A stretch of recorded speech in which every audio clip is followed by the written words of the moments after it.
สวัสดีท่านผู้ชมที่เคารพนำท่านผู้ชมมาติดตามข่าวกีฬา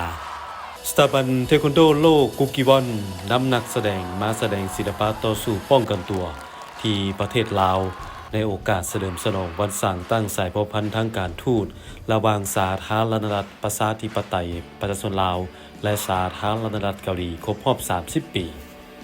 การแสดงครั้งนี้จัดขึ้น2วันอยู่ศูนย์การค้าเวียงจันทน์เซ็นเตอร์นครหลวงเวียงจันทน์วันที่15มิถุนายน2025ในงานแข่งขันเทควันโดสิงขันทานเอกอัครราชทูตสาธารณรัฐเกาหลีประจำลาวครั้งที่9และวันที่17มิถุนายนผ่านมาที่โรงเรียนมศ.เวียงจันทน์โดยมีคณะนำจากกระทรวงศึกษาธิการและกีฬาแผนกศึกษาธิการและกีฬานครหลวงเวียงจันทน์พร้อมด้วยครูอาจารย์ผู้ฝึกนักเรียนนักกีฬารวมทั้งผู้ปกครองและมวลชนเข้าร่วมด้วยบรรยากาศที่ตื่นตาตื่นใจ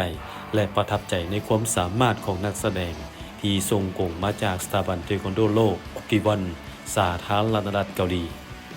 ผ่านมาสถาบันเทควันโดโลกกุกิวอนก็เคยมาแสดงที่สปป.ลาวแล้วครั้งนี้ยิ่งเพิ่มความน่าสนใจหลายขึ้นกว่าเก่า